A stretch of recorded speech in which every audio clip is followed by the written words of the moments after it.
મેઘરાજા પ્રચંડ પ્રહાર કરી રહ્યા છે તેની અને છેલ્લા ઘણા દિવસોથી સતત વરસાદ પડી રહ્યો છે। મેઘાનો જે પ્રચંડ પ્રારંભ છે તે જે થઈ ગયો છે। આણંદમાં અવિરત વરસાદથી પાણી ભરાવાની સમસ્યા સર્જાઈ છે।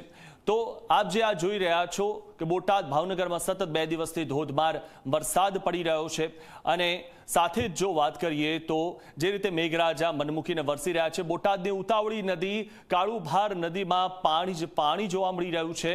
ત્યારે આગળ જો આ વાત કરીએ કે અલગ અલગ વિસ્તારોમાં જે રીતે મેઘરાજા મનમૂકીને વરસ્યા છે અને તેની વાત કરીએ તો બોટાદનો રમાઘાટ ડેમ ઓવરફ્લો થયો છે અને ઘેલી નદી 2 કાંઠે વહેતી થઈ છે। ત્યારે સતત પાણીનો પ્રવાહ દરેક જગ્યાએ વધી રહ્યો છે। ગઢડામાં વનવાડી, વીરડી અને ગઢાડી રાજપીપળાનો રસ્તો પણ બંધ થઈ ગયો છે।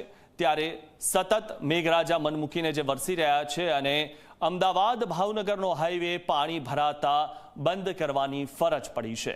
ત્યારે અમદાવાદ ભાવનગરનો હાઈવે બંધ કરવાની ફરજ પડી અને પાલીતાણાના ખારો ડેમ જે છે તે ઓવરફ્લો થયો છે। 10 ગામોમાં એલર્ટ આપવામાં આવ્યું છે કારણ કે હજુ પણ વધુ વરસાદ પડે તેવી આગાહી કરવામાં આવેલી છે। ત્યારે રંઘોળા ડેમ છલકાતા રંઘોળી નદીમાં પાણી આવ્યા છે અને સતત પાણીનો પ્રવાહ પણ વધી રહ્યો છે। ત્યારે નીચાણવાળા જે વિસ્તારો છે તેમને એલર્ટ કરવામાં આવ્યા છે। અમરેલીમાં ભારે વરસાદ થતાં વડી ડેમના 2 દરવાજા ખોલવામાં આવ્યા છે। ત્યારે 2 દરવાજા ખોલીને અને પાણીનો પ્રવાહ જે છે તે વહેવડાવવામાં આવી રહ્યો છે કારણ કે ડેમ છે ઓવરફ્લો થયો છે। અમરેલી, વરુડી, ફતેપુર સહિતના ગામડાઓને હાલમાં એલર્ટ કરવામાં આવ્યા છે કારણ કે જે પાણી છોડાયું છે તે ગમે ત્યારે ગામડાઓમાં આવી શકે છે, જેના કારણે ગામડાઓને એલર્ટ કરવામાં આવ્યા છે। ખાસ કરીને નીચાણવાળા જે ગામડાઓ છે તેને એલર્ટ કરવામાં આવ્યા છે।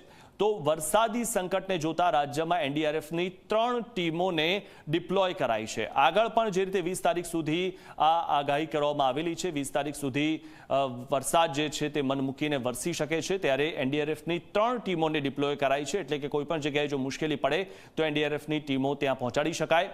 2 ટીમને રાજકોટ, 1 ટીમ કચ્છ માટે ડિપ્લોય કરાઈ છે।